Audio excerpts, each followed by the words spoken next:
Most dads argue with their sons over curfews or careers. Ivan IV went with an iron-tipped staff to the skull. One blow. End of discussion. End of an empire. November 1581. Prince Ivan, 27, tried to reason with a man who saw diplomacy as weakness and had long since traded empathy for execution orders. It didn't go well. One crack later, the Rurik dynasty, over 700 years of rule, bled out on the palace floor. Here's the part that sticks with you. Ivan had been rehearsing this for years. Every tortured noble, every paranoid decree, every late-night execution was just build-up. In the end, he destroyed his own bloodline with the same hands he used to build an empire. They call him terrible, like it's a summary. It isn't. He began as a golden boy, loved by the people, full of promise. What turned him into a monster wasn't cruelty, it was grief. And that, somehow, is even worse. 1. The Promising Prince. Russia, in 1547, had every reason to be optimistic.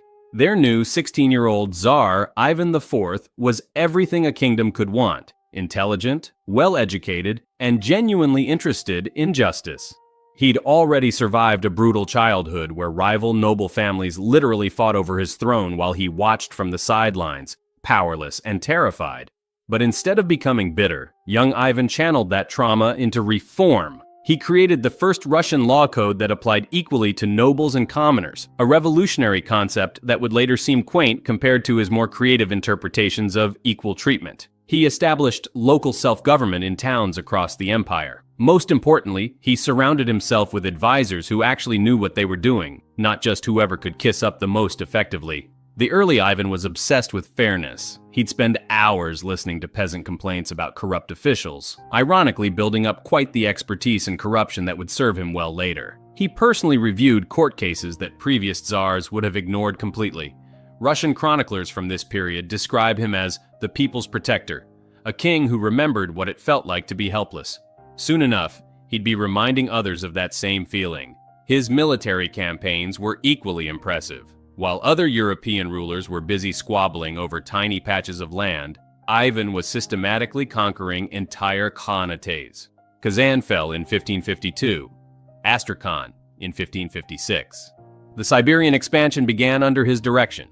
Russia was becoming a genuine superpower, and Ivan was the brilliant strategist making it happen. Foreign ambassadors wrote glowing reports back to their courts. The Venetian envoy described Ivan as wise beyond his years, with a memory that captures every detail, a trait that would prove unfortunate for anyone who crossed him, as they'd learn that Ivan never forgot a slight. The English were so impressed they offered a military alliance. Even the Ottoman Empire, usually dismissive of Christian rulers, treated Ivan with genuine respect. But the most telling sign of Ivan's early promise? His people loved him. Genuinely, peasants would travel hundreds of miles just to petition him directly, convinced he'd listen. And he did. 2.